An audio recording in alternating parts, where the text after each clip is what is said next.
As we've heard them speak, nkuko twabumvishije bavuga, this campaign is to raise funds iyi campaign niyo kugira ngo turebe ico twakuramo to allow this case of what happened in Gatumba kugira ngo dukurikirane bibyaba mu Gatumba to be taken to court. kugira ngo bijanwe muri court. One thing that they left out Ikintu kimwe basize is how much all of this would cost. ni namafaranga ngana gute bizadutwara.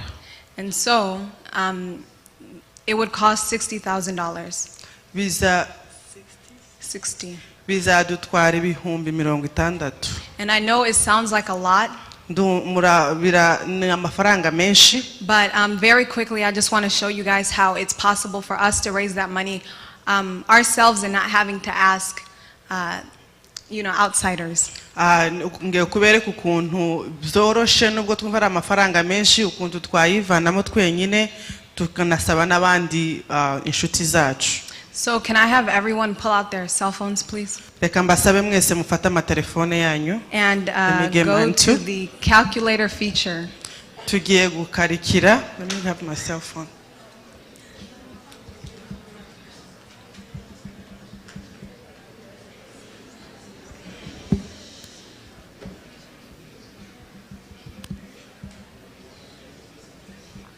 I have you guys taken out your phones Reka ngire mufata amatelefone yanyu so you can see the numbers for yourselves. kugira ngo murebe imibare mwenyine muyirebere.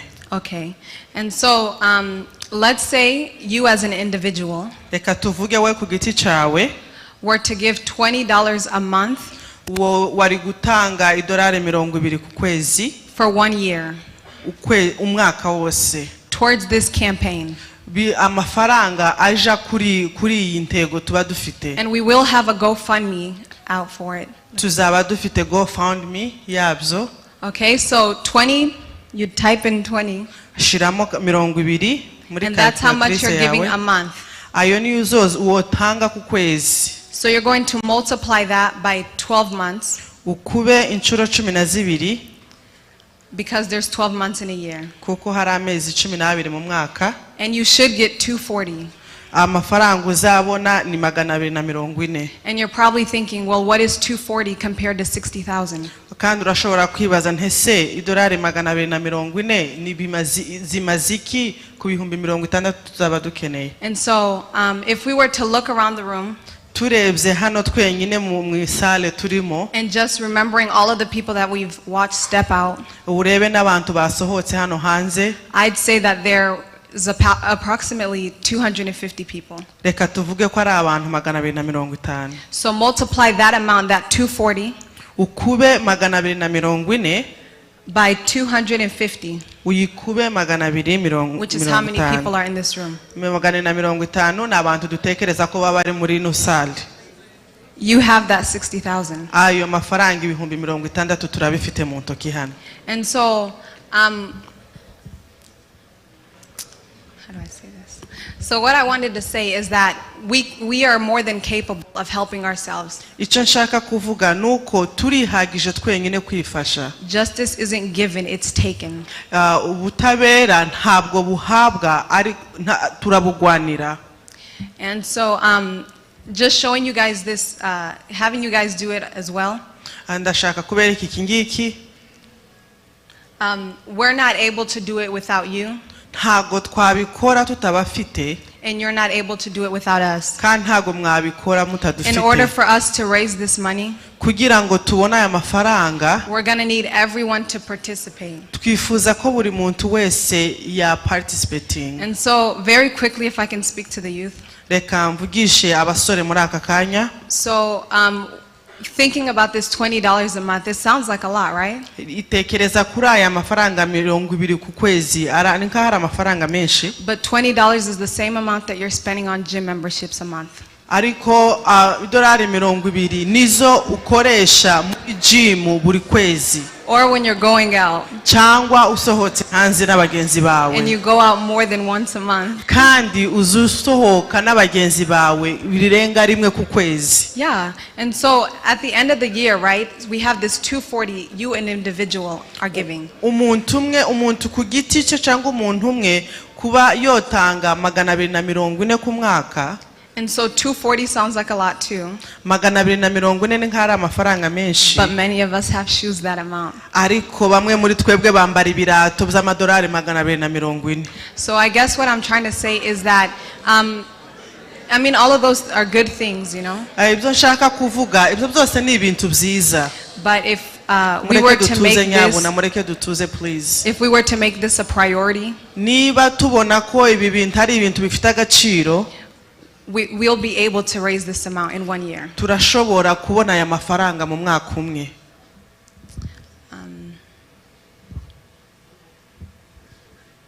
Yeah, thank you. Murakoze.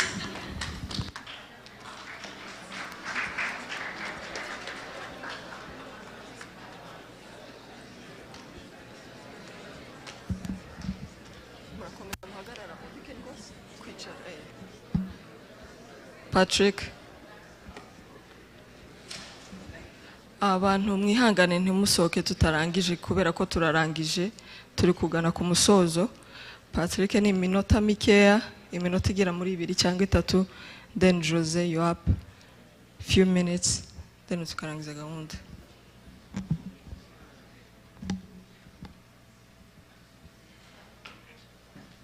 Make it quick, okay? Huh? Make it quick.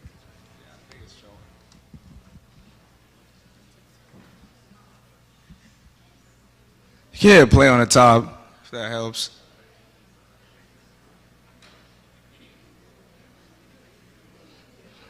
Y'all need me to come back? Oh, y'all got it. Alex, help him.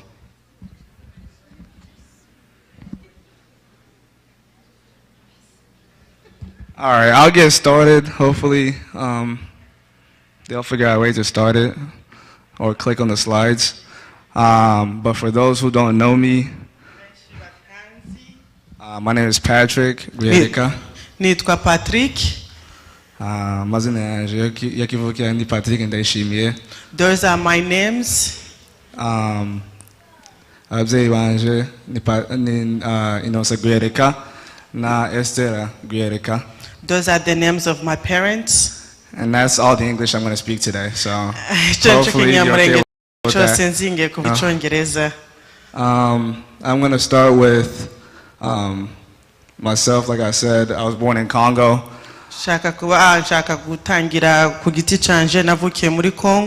Moved around a lot.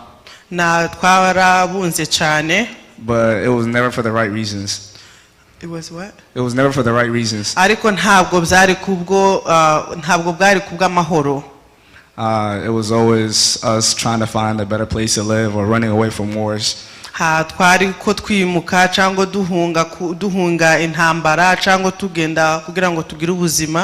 Yeah, from age 1 all the way up till I was 8. Until we got the opportunity to come to the U.S., which I'm very thankful for. On to the next slide, please. And then, so as you all know, this is not about me at all whatsoever. This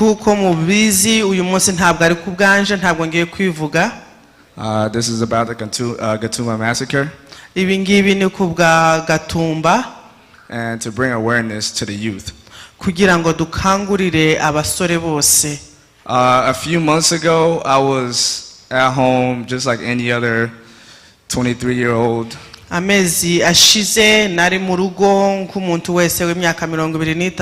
Just scrolling through social media. And I kept on scrolling and scrolling. But I got stuck up on a post that I saw on Instagram. And it was the killings that were still happening back at home. kwari ukuntu abantu bakiriko bicwa imuhira. And God picked for me not to sleep that night, so I didn't sleep. Imana ituma ndasinzira iryo joro. So that night I tried every way possible to sleep, but that picture kept on playing back in my head. Iryo joro nagerageje gusinzira birananira. It was just like any other day, but just that picture just kept on replaying. Wari umunsi usanzwe ariko iyo foto yagumye igaruka muri njewe. Which to me I prayed. That's one of the things I do when stuff like that happens. I pray. Kuko nkuko nturambikora narasenze kuko ndasenga ibintu bimbayeho nkuko. And I got an answer the next day. Nabonye igisubizo umunsi ukurikira. I showed up to work like any other day. Kumunsi usanzwe. But that day, the vision that I had was for me to make a change. Ihishurirwa nagize uwo munsi ryari ukugira ngo ngire impinduka. With the little power I have, mu mbaraga nkete, I wanted to bring awareness to the youth. Nashatse gukangurira abasore. I'm 23 years old. I'm young. Mfite imyaka 23 ndi mutoya. I have a very long time to live. Mfite mbayeho imyaka mikeya. But that day, I brought it up to my managers and asked them, "Hey, how can I make a change? I know I have something in my head, but I need to do something." Uwo munsi nagiye kuri manager wanje ndambwira nti se nakora iki kugira ngo nkangurire abantu cyangwa mfite ibitekerezo ariko sinzi ukuntu nabikora. And that came about with just finding a way to donate in any way possible. Aho ngaho kwari ukugira ngo turebe ukuntu twakora donation iyo ari yo yose ishoboka. I don't know if they could go back to the slides. If not, that's fine. Sinzi niba mwasubira ku ma slides.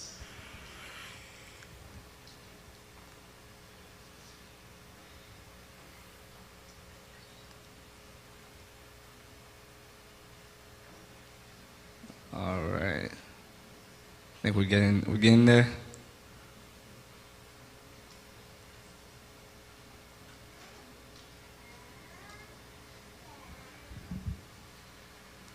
If not, I can put it up.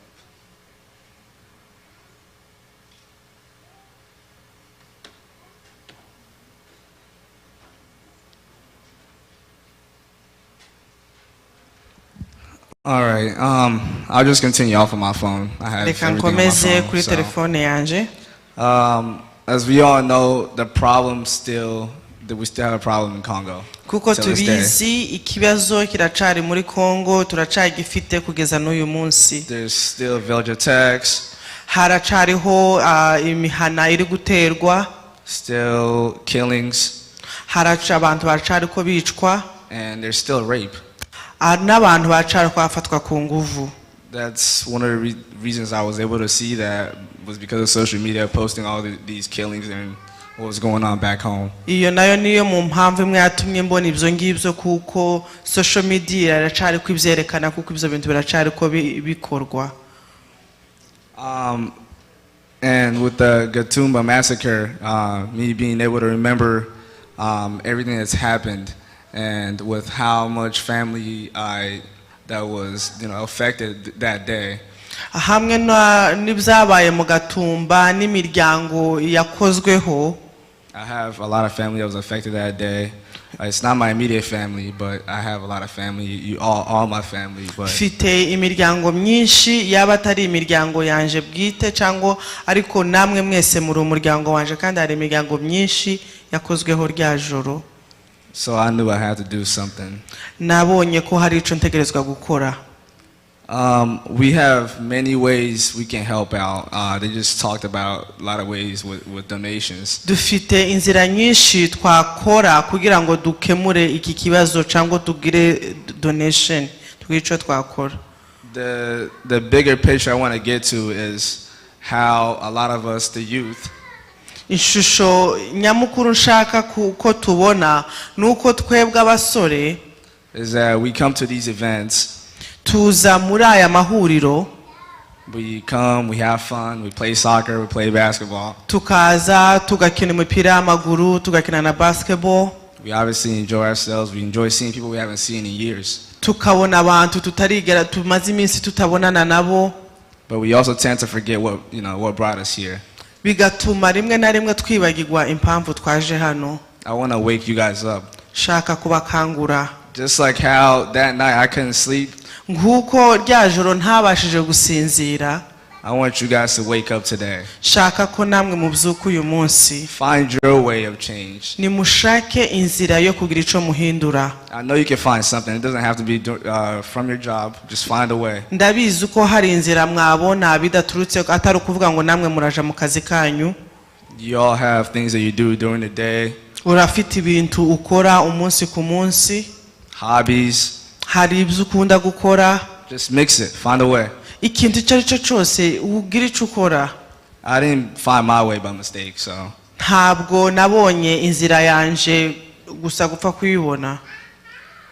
We have many ways, just like word of mouth. dufite inzira nyinshi just speaking to the public, basically. kuvuga muri public. Social media, like I spoke on earlier. nkuko twavuze social media. And then also teaching. cyangwa kwigisha. Being able to teach those that don't know. kwigisha abatabizi. Yesterday I was able to present this at work, the same presentation I was trying to show on the screen. ejo hashize nagize opportunity yo kutangira presentation impaye nkora hano. My coworkers were shocked. abo dukorana baratangaye cyane. Because they've never heard of it. baravuga nti ntabwo ndigera myumva bino bintu. I am the only person in the company that's from Congo. ni jewe njenyine muntu muri iyo company uva muri Congo. Or that we want to really be specifically from Mulenge. cyangwa niba nshaka kubivuga neza uturuka imurenge. So to them it was a shock. kuri bo barikanze. For those who don't know, I do work for I do believe to me is the greatest company in the world, Apple. You do what? Apple. You do Apple, you work in Apple? That's right, yeah. kubatanzi nkora muri Apple.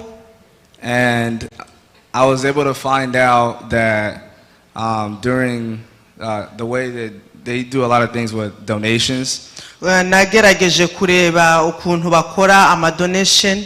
And I have found out that if I'm able to put our organization in the same website and the way they donate. nza kubona ko mfashe nka organization yacu kayikoresha cyangwa kayishira mu buryo batangare ama donation. They are able to double not double but match the donation. barashobora kumatchinga ama donation. Siko tunabisobanura. Kinyamurenge kibaye gike. Okay, repeat it again. I'm gonna get it. Like, go ahead. basically, if you are, let me put it in specifics. So if somebody donates $100, Okay, Apple puts $100 in. idolari tuvuga idolari ijana. If you put in $1,000, Apple puts $1,000 in. Ushizemwe idolari igihumbi Apple igashiramo idolari igihumbi. 10,000, they'll put 10,000 in there. Washizemwo ibihumbi 10, ushizemwo ibihumbi 10 nabo bakagushira ibihumbi 10. So all these things I had known, but that day that I couldn't sleep, the next day I was able to get all the information. And right now I've signed us up to be able to get those donations. Good. And we should be getting the news very soon. And I can put that up there. Ibyo bintu byose ntarinzi irya joro byananiye gusinzira biba ngombwa ko ngenda nkabishaka ubu nyine narabimenye kandi turashobora kubikoresha. And I know we are trying to get justice. I've been praying for this for a long time. Ndabizi ko turi gushaka ukuntu twabona ubutabera turabisengera ndabisengera. And I am happy to say that one of these days we are going to be able to put that organization up there and be able to get those donations. Biranejeje cyane kuba novuga ko uyu munsi dushobora gushira organization yacu muri ubwo buryo tukabona ubwo bufasha muri ubwo buryo twavuze. With the help of SPE, we'll be able to get all this done and get a lawyer as soon as possible. Ku bufatanye bwa SPE tuzabona ubutabera kandi tuzabona ubu bufasha. Thank you guys. Murakoze cyane.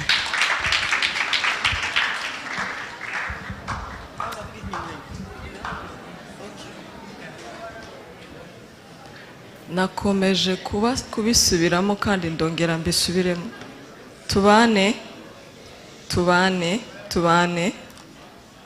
Tubane murakoze.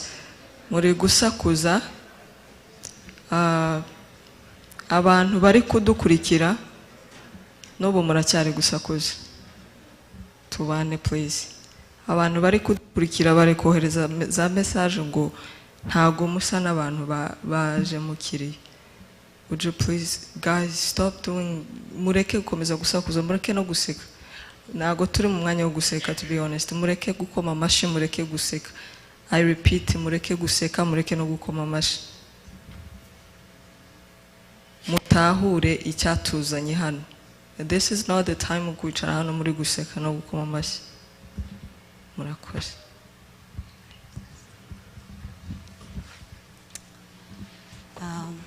Munyemerere mbasuhuze nubwo harimo abantu banduta. Mwiriwe mwese. Amazina nitwa Jose Kamariza, nanje ndi umucikacumu. Nari nkiri muto, ntabwo nabashije kubibona cyangwa se ngo mbyibuke. Ariko ababyeyi bagenda babitubwira. Ndashaka kuvuga poem, umuvugo. Ariko mu by'ukuri ntabwo ari nje wawanditse. Ni umukobwa bita Mfrakazi, ari mu bo bateguye bino bintu, ariko ntabwo abashije kuza. Gusa yansabye ko nabasha kuvuga kuko yawukoreye umunsi. So nimwumva hari aho teshagujwe, muze kunyihanganira kubera ko maybe nonanirwa gusoma Ikinyamulenge neza kuko bikwiye. Murakoze. Gatumba wasabye ubuhungiro urabuhabwa, amahanga arabyemera, ariko utewe ntiwatabagwa, wicwa urw'agashinyaguro. Wari umuntu usa nk'undi agigwa inzoka n'igicibwa. Wari umuntu usa nk'undi witwa Umunyamulenge. Kubaho kwe bigirwa icyaha, kubaho kwe bigirwa icyasa mu gihugu. Bati aho mubona Umunyamulenge mu murandure. Nuko arahigwa agirwa inenge, igihugu kiranga kimubera gito. Gatumba we, Gatumba we. Zatangiye bica amarenga, baraducunga baradutanya. Urwango rukwira Gatumba. Umunyamulenge aricwa abuzwa amahwemo. Abanyamulenge baraharenganiye. None Munyamulenge unyumva, ibuka ibyo byose byabereye mu Gatumba ndetse n'ibiri kubera Imurenge, maze ugira uti ntituzongere gupfa ukundi. Hari mu ijoro ryo kuwa gatanu tariki 13 kwezi kwa munani 2024, Abanyamulenge barashavuye. Iyo nteruye inganzo intimba ubwiranganza, kuko byari ijoro ry'incamugongo, ijoro ry'imiborogo, ijoro ry'amaraso, ijoro ry'urupfu, ijoro ry'amarira, ijoro ryo kwiheba.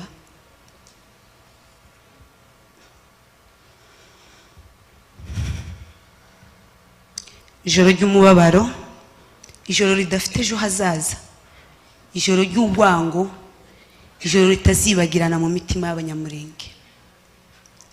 Ntabwo nari mpari, ariko numvise bavuga umwijima wabunditse Gatumba. abantu barenga 166 baricwa urw'agashinyaguro, abandi batwikwa ari bazima.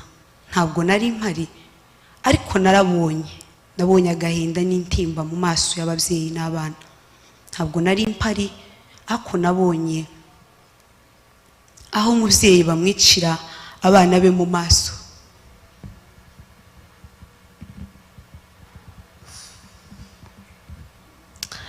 Bamwicira abana be mu maso areba. Abonye aho umwana yigwanyeho kugira ngo arebe ko yakiza umuryango, ariko birangira asizwe ubupfubyi. Nabonye umukobwa ukiri muto arera barumuna be, nta byiringiro by'ejo hazaza yari afite.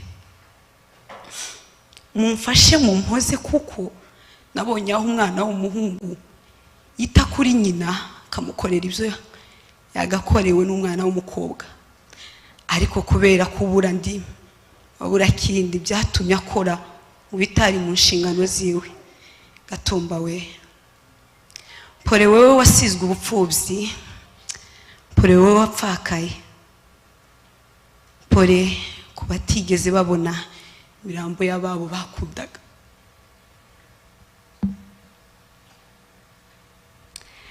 Pore those who remember with chat memory. Pore wewe wabuze abawe. Gatumba genda atumazeho abacu, tuzahora tubibuka mwe mwazize urupfu rw'agashinyaguro. Imana izabahe iruko ridashira. Humura Munyamulenge, humura kandi ukomere, Uwiteka kubere igitsikamo mutima, kandi Imana n'umutabera izadutabara. Murakoze.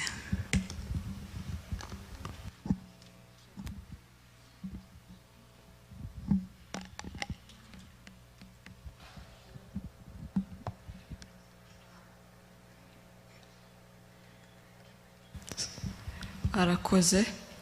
Abantu mube muretse gusohoka, nimba muri gutaha hari indi gahunda turi bukore hanze kandi ikeneye abantu bose, none mwihangane mwe muretse kugenda.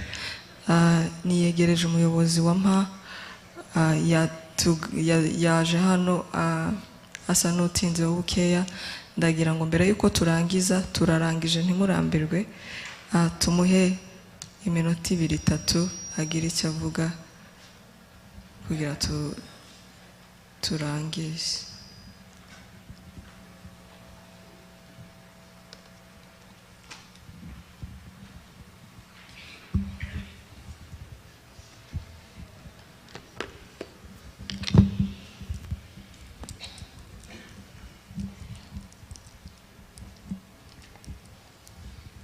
Urakoze Queen.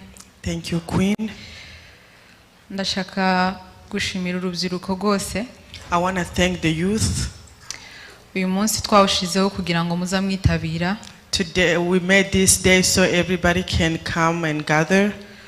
Mwumve ubuhamya buva ku bandi basore bagize ibi bibazo mu Gatumba. So you can come and hear testimonies of other youth that was in Gatumba.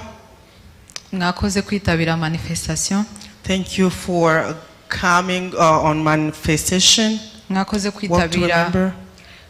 kwitabira kuza kwizihiza no kwibuka abandi bakinyi bo muri equipe ya Twegerane bahoraga bakina ibuvira ndetse bicwira mu Gatumba.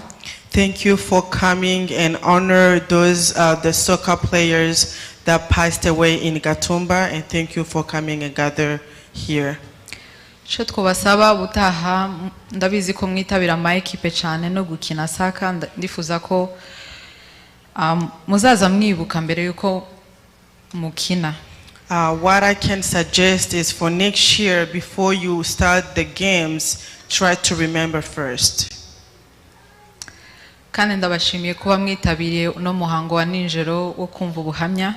And I thank you for coming on this event of listening to the testimonies. Ndabizi yuko havugirwa amajambo akomeye kandi aremereye. I know we speak heavy words. Kandi ariko kandi niko niko ibibazo byagenze niko bimeze. But again, that's what happened and that's how it is. Ndifuza gushimira abavyeyi bose baje gushigikira kino gikorwa mukicara ijoro ryose. I want to thank all the parents that came here to support. Muzukuri biri mu nshingano zacu nk'abavyeyi gukomeza kwigisha abana bacu aya mateka. It is some of our responsibilities to come here and support our kids and teach them about the history. Ahubwo mu Kinyamurenge bazavuga ngo nukuzana niyonka umwana wese ufite ubwenge nk'imyaka 5 kuzamura yakagomba kuza no kubwirwa no mateka buri munsi agahora mu matwi yabo.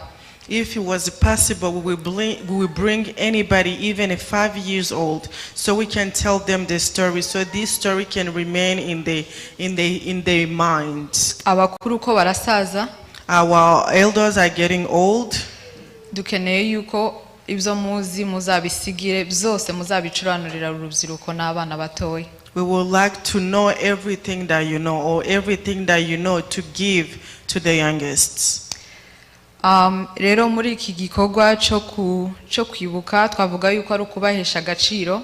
In this time of remembering or the time of honoring, ubundi wibuka uwo wibagiwe. Most of the time you remember the one that you forget. Ariko ntago bigeze bibagirana. But we never forget them. Buri mwaka ariko kandi buri munsi kubacika cumu. Every year, or if I can say every day, to those that survived. Ntagiye umunsi urenga cyangwe icyumweru kirenga udatekereje kubo watakaje. There is no a day that passed by without you remembering the loved one that passed away. Njewe nafushije murumuna wanje. I lost my younger sister. Yari afite imyaka 6-7. She was about 6 to 7 years old. Nafushije na mubyara wanje twareraga umukobwa. I lost my cousin that we raised in our family. Njewe murumuna wanje ninje wamureraga. I used to take care of my younger sister. Naramuhekaga. Carrying her on my back. Ibuvira tukaja gukina n'abandi bana tungana. In Uvira we go to play with other kids our age. Ariko nkuko Queen yabivuze ikintu kibabaza cyane. But just like how Queen said, what is the most painful thing is not to bury your loved one. Ari mu bana bishwe barashwe. She's among the kids that was shot. Ngo arangize batwika shitingi arashe. And then they came and burned the tent and she was born. Uko babimenyaga nuko mama yavuga ati aha niho narasiwe. The way that they could recognize her is that my mom came and said, I was wounded over here.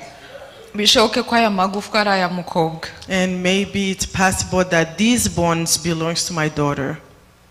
Ariko urabizi ko bagenda basakuma bishirira. As you know, they go around and just take all the bones. Bakabiterera mu ishashe. And they will just put in the bag. Bahamba muri Force Commune twese tuzi site ya Memorial mu Gatumba. And as you know, where they put all the bodies. Hari gihe kenshi umuntu ajyama. Most of the time you go to bed. Kubera yuko utahamze. Because you never bury your loved one. Ugatekereza ngo none yaratetswe. Maybe you will think that they took her as a captive. Ndetse n'inzozi zikaza zikakwereka yuko agihari. Or maybe you will dream that the person is still alive. Ariko uko byagenze kose ntabwo turi kumwe. But whatever happened, we are no longer together. Turamutekereza buri munsi. We think about her every day. Hari abana bari bangana tubana hano. There are kids that was her age that we live together. Hari umwana witwa Kanyambo n'undi witwa Jeanne. There's a kid called Jean and Kanyambo. Nzanyibuka bari abana kuko narabareraga nyine bose bari bangana. I remember she was the same age as them. Nzandeba aho bageze ubu nyine mu buzima. When I see where they are right now in their lives. Kandi nzankunda kubakurikirana cyane kubera ko mba nshaka kureba aho umukobwa yo ageze nawe. I always try to see or to follow them and see what they're doing, because I will imagine what my sister will be right now. Kuri ubu benshi barangije university. Most of them has graduated from university. barakora mu ma financial firms. They work in financial funds. Mwumva ibyo twatakaje. Just hear what we lost. And iyo ni story ya famiye yanje. That's the story just for my family. Twafushije umwe. We lost only one person. Ariko abenshi bafushije umuryango wose urazima. But most of the family, the whole family was dead that night. Mwumva urwo ruhombo. Imagine that kind of loss. Ku muryango. For the whole family. Kuri community. For the whole community. Ku gihugu. For the country. Niyo mpamvu dukwiye kubona ubutabera. That's why we need justice.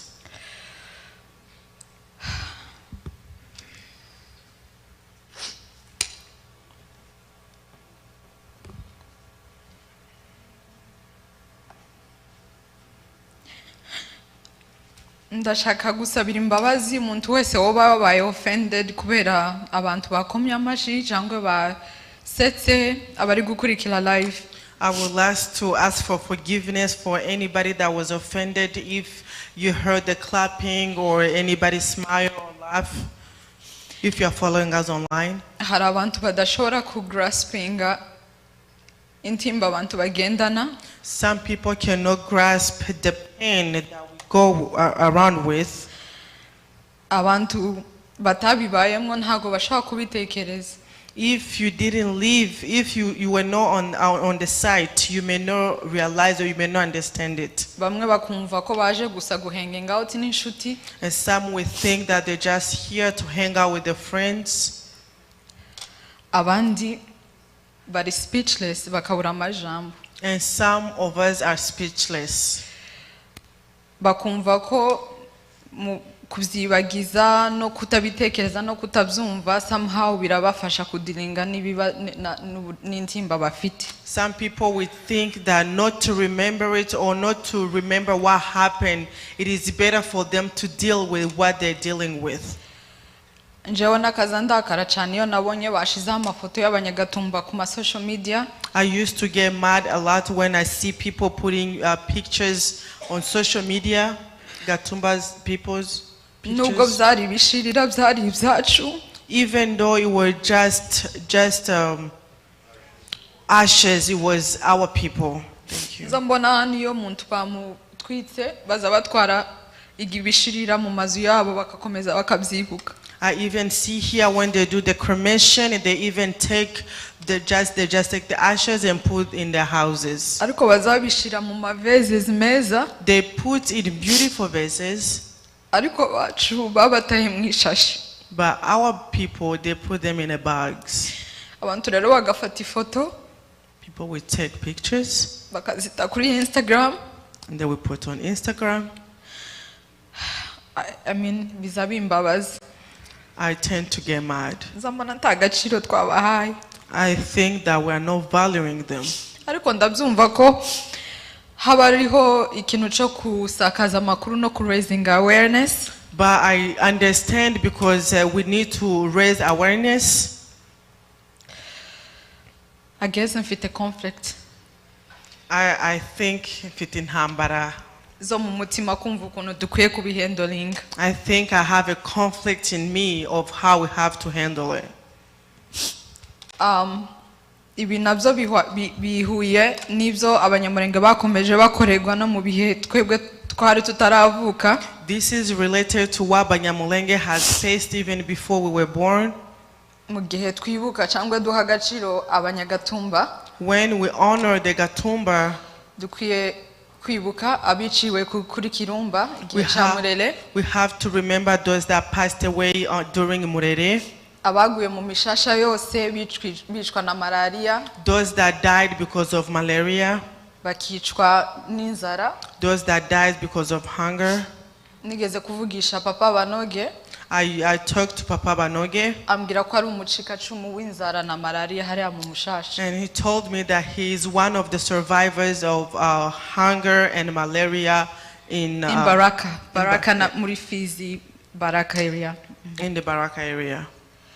Ibyo bintu njewe igihe abanyabibogobogo bamanutse igihe batewe barasenyegwa baja ibaraka When mu bibogobogo. when Bibogobogo got destroyed and they moved, Natekereje ico kintu cyo kwicwa n'inzara na malaria. I thought about that thing that people can die because of hunger and malaria. Ntekereza abanyakabera. I thought about Kabera people. Jewe napfushijeho muyombo kurikira mama. I lost my uncle on my mother's side. Kubashinja. They killed them with a knife. They slaughtered them. Thank you. Babata muri Rusizi. And they throw them in Rusizi. Abagabo magana. A lot of men. Kugezaho Rusizi yose hinduka amaraso. To the point the whole Rusizi was just blood. Kandi bagiye batoratora abagabo gusa. And they were just picking just men. Habe n'umwana w'umuhungu mutoya nawe bakamukuramwo. Even a young boy, they would take them out of them. Mfite mubyara wanje nyine wa muyomba w'umuhungu w'umucikacumu w'ikabera. I have my cousin who is one of the survivor of Kabera. Yarokotse kubera ko bamwambitse ikanju bamugira umukobwa. He was a survivor because they dress him in a dress so he can look like a girl. Ibyo byose abanyabibogogo basenyewe byanjeho. When the Bibogobogo people the house got destroyed, the village got destroyed, I thought about that. Cyo kimwe n'abanyarurambi gihe bagiye mu mushasha wa hariya mu kubwegera. Just like how Rurambo people went again. Ibyo byose byabaye umwaka ushize kuva mu kwezi kwa mbere kugeza mu kwicenda umwaka ushize. All those happened last year. Ariko kubera izo experiences zose abanyamulenge bagiye bagira mu myaka ishize, because of all those experiences that Abanyamulenge has faced, no bya Gatumba and Gatumba as well, n'ukuntu bigenda nta mbabazi baho iyo babonye umunyamulenge n'ikubonye inyama. And because of that, when they see a Munyamulenge, there's no mercy on it. It's like they found something to do. Byakomeje kuyobora ibitekerezo byacu n'imyanzuro twafashe yo gutabara bene wacu igihe bagize ibibazo mu myaka ishize 2-3. And it has led our thoughts of the way that we have to help our people during these last 2 or 3 years ago. Dushimiye Imana ko bitababayeho mu rwego twatekerezaga. We thank God that it didn't happen the way we were thinking. Rero mu rwego rwo gushakisha ubutabera, so on the behalf of founding a justice or getting justice, dukwiye kwiga ku mateka yacu ya kera. We have to learn about our past. Tukaza dusuzugura ibintu. Do not just not think about what is or disvalued things that happen to us. Tuzadukora kugira ngo ibyabaye kuri aba bantu bose navuze ntibizongere kuba ku bandi n'ubu ngubu birimo kuba ku Banyamulenge. We have to work so hard so things that happen to our ancestors or in the past may not happen again in the future. Kandi ibyo byose byahabaye dufite leta. And everything happened while we had government. Ndetse leta yafashije abicanyi ndetse nayo ubwabo baraparticipe kutwica. Even the government participate in the killing that happened. Kugeza n'ubu baracabikora. Until today they're still doing it. Rero mu gihe icyo cyose dukore icyo cyose kugira ngo dufashe bene wacu iyo mwumvishe ko hari alerte iko Abanyamulenge bafite ikibazo muri Congo. So if they hear that there's alert that Abanyamulenge are facing any kind of problem, ndabingingira muzamubyakira kandi mubifate n'umutima wo gutabara. Please take it with your everything in you so you can help them. Nta muntu dufitiye imbabazi. Nobody has mercy on us. Ni twebwe tuzifitiye. We're the only one that has mercy on ourselves. Nuzadukiza kubera ko twenyine ubwacu twitabaye. And if anybody is going to help us, is going to help us because we helped ourselves first. Ndangiza. As I'm finishing, ndifuza yuko twibuka intwari zatanze amaraso yabo. I want us to remember the hero that died because of us. kuva muri 1996 Since 1960 kugeza ubu nyine muri 2022 until now in 2022, je napfushije undi muyomba witwa Rumenge I lost my other uncle called Umenge. arahamze hari Buvira na Colonel Gakunzi He's buried n'izindi ntwari in Uvira and all the heroes. zose ibyo ngibyo njewe nibyo bintuma gukora ibyo nkora And everything, all those are the things that make me do what I do. kugira ngo duhe agaciro amaraso yabo So we can honor their blood. ibyo bagwaniye ntitugomba kubita nzira Everything that they have fight for, we cannot just leave it. amaraso ya mukobwa nje niyo yanzanye hano The blood of Mukobwa is the one that make me come here. n'abandi baje bakora amadosiye ahandi na amaraso ya mukobwa n'abanyagatumba n'abandi bose bagiye bapfa And many people that has the way to come here, it's because of what happened in Gatumba or what happened to other Abanyamulenge. I don't care nimba waravuye i Bugande I don't care if you came from I Uganda. don't care nimba waravuye muri Kenya I don't care if you came from I don't care nimba Kenya. waravuye i Burundi mu yindi myaka I itandukanye don't care if you came from Burundi in different years. waje kubera amaraso y'Abanyamulenge yamenetse You came here because of the blood or that has the Abanyamulenge blood that was shed. dosiye yawe ntabwo yari gufata utavuze izina ry'umunyamurenge Your document will not be heard if you don't mention a Abanyamulenge name. rero nukomeza gusuzugura gutabara abandi So if you don't participate and help others, you are taking for granted amaraso yamenetse uba uri gusuzugura the blood that was shed. ndangiza As I'm finishing, ndifuza ko muhaguruka mwese I would like everybody to stand up again. mu mitima yacu In our heart, turahire let's swear kutazata abandi that we're not gonna give up on others or our people, no kudaha agaciro ayo maraso yose yatumye tugera aho tugeze ubu nyine and that we're going to value the blood that was shed for us to be here today. murakoze cyane mureke dufate umunota umwe Let's take 1 minute and think about that.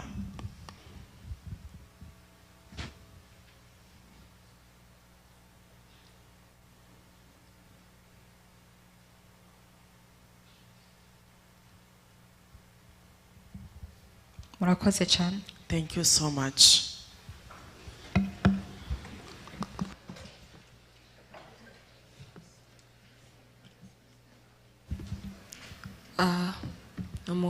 umuyobozi wa mpa arakoze mbere yuko nakira umuyobozi wacu SP banyirikanisa hano bansabye iminota nyabuna nturenze basi umunota umwe n'igice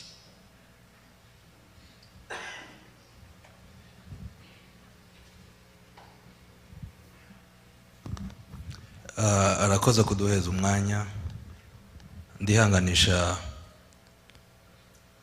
abantu bose barokotse ara mu Gatumba ndetse n'abanyamurenge bose muri rusange kuko hari abantu bazashaka kwitiranya iyo bavuze ngo abanyagatumba bakumva nkaho abandi bantu baguye hirya Gatumba nkaho batahawe agaciro ariko ico kintu umuntu wese uri hano dukurikiye gisobanuke neza ko iyi kese ya Gatumba yabaye sample kuko hari ukuntu iremereye tudagiye gusobanura ubunyine ariko tubikora kwibuka abandi bose nkuko mwumvishije babivuze hanga rero turabihanganishije bene data mwihangane iryo joro twese twari duhari amasaha nkaya ngaya twari duhagaze tutazi ico gukora abantu baye batugwa imbere abandi bakomeretse bantu batani 10 bakama gushikira wanda akavuga ngo nakomeretse mfasha ukabura ufatanureka byari bigoye ariko ya mwihangane rero twari duhagurutse gushimira abantu batanze hano hantu kandi ndabasaba kuko ibi bintu tuzabihagarika ruko ico twifuza twakigezeho ariko kandi ntitwobasha kuvugana tutabonye umwanya nk'uyu nguyu nitutazoza dufata neza ahantu batwakiriye bizatubuza amahirwe yo kuzoza tubona umwanya mwiza n'ahantu heza nk'ahangaha kugira ngo tubashe gukora ibikorwa byacu. Rero reka nsabe mpereye ahangaha umuntu wese uraha, nimba wanyoye amazi, nimba hari ikindi kintu wakoze, tuza dukora isuku. Isuku ni nziza mu buzima, ariko cyane cyane ahantu nk'ahangaha haba hasangiye abantu benshi. Hariya hari amatrash, wofata icyo wakoresheje icyo ari cyo cyose ugashyiramo kugira ngo tubikore neza. Icyo ni cyambere. Icya kabiri, muzi ukuntu uwosohoka akareba hanze uko hameze, nta wamenya kuko ibyo turimo hano ari byo byatuzanye. Tuzajya tugerageza ari abategura ari n'abitabira, tugira umwuka umwe, niho bizagira agaciro cyane. Ndangiza, hari amamodokari menshi hano, inzira ni ntoya na space hano hanze ni ntoya.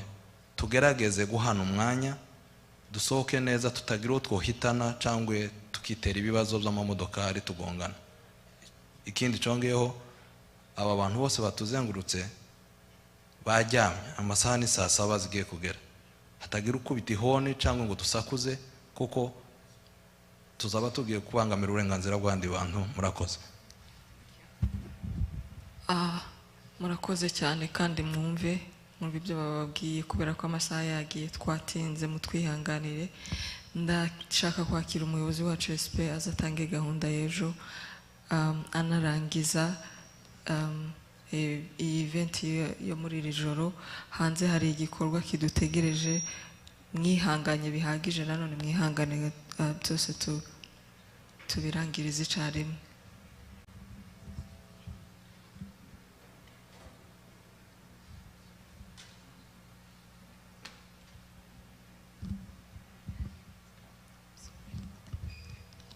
Murakoze. Nje ntabwo mfite ibintu byinshi byo kuvuga, abandi babivuze. Nibaza ko mwese muzi impamvu turi hano no munsi, ni ukwibuka abacu badusize mu Gatumba, ndetse nkangurira n'abandi batabizi, batazi impamvu turi hano no munsi, kuko bafata umwanya bakabyiga kandi bakabimenya. Mu by'ukuri abenshi mwabivuze, turategura nk'ubuyobozi, ariko tukaba dusaba kandi tuzatwinginga abantu ko batwumva bagakora ibyo twasabye. Umuntu aragerageza na komite iragerageza, ariko hazageraho umuntu nawe ananirwa. Ndakangurira urubyiruko rwacu, kuko ni mwebwe twakoreye kino gikorwa cy'uno munsi nijoro, ariko birababaza kubona muri sale yari yuzuye hasigayemo abantu bangana gutya, abandi bose bari hanze. Ntabwo twabihunga nka kominote yacu y'Abanyamulenge. Bigomba kuba bimwe mu nshingano zacu kwigisha kandi tugakomeza no kubakunda. Ntabwo we can't give up on our own ngo kubera batumva ibyo tubasaba, ahubwo tugomba guhozaho kugeza babyumvise. So turabashimiye ko mwaje, abari indani n'abari hanze. Even doing the gesture of coming here, it means a lot. Ejo dufite igikorwa that is waiting on us. Tuzatangira saa 3 za mu gitondo, mwese muratumiwe. Hazaba hariho abashitsi benshi, ndashobora kuvuga ubu nyine ngo mbamare. Tuzaba dufite meya wo muri no city ya Indiana. Hazaba hariho n'ubuyobozi bwa prosecutor wa Indiana as well, n'ayandi ma organisation ya hano muri Indiana azaba yaje kuduhoreza iyo honor. Please, ndabasaba, kuko ari twebwe baje guhoza, ni twebwe baje gufata mu mugongo, tuzakora ibishoboka byose tuzabe on time kugira ngo badusanga aho ngaho. Rero ndabashimiye mwese ko mwaje, and I hope ko twese tuzahura ejo mu gitondo saa 3 za mu gitondo. Murakoze.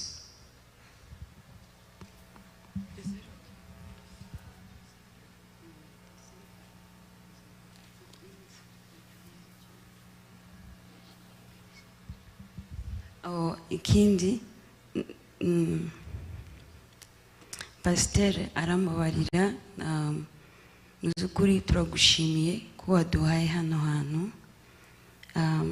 I think umuntu yagize ama emotion menshi no munsi, hariho bimwe umuntu atayibuka. Ndagira ngo nagushimiye nkicinjira hariya mu muryango. So turagushimiye cyane ko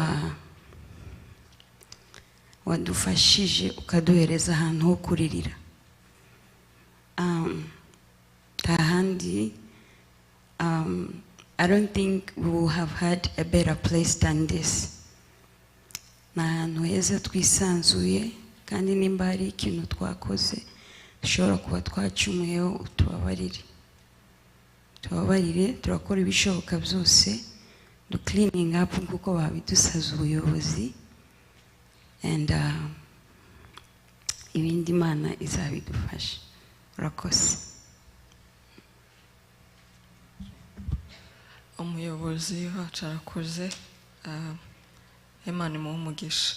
Turarangije, ndasaba umuyobozi wadutijije ikanisa ko wazi kongera ukadusengera turangiza, ariko tutarasohoka hanze hari ama balloons adutegereje twese abantu bicaye hano.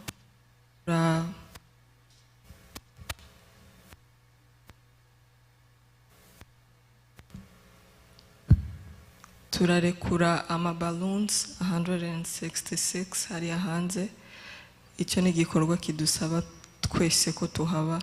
Nimuva hano badusabye kudateza urusaku no kudasakuza, rero nituva hano twese tugende hariya kugira turekura hariya ama balloons ari hanze. Ni kare umuyobozi dusengera.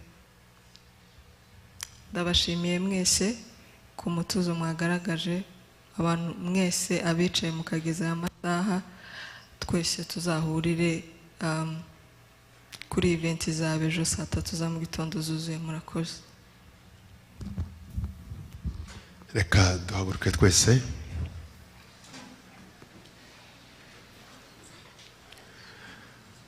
Mwimana turagushimira ku mwanya mwiza duhaye wo kuba hano.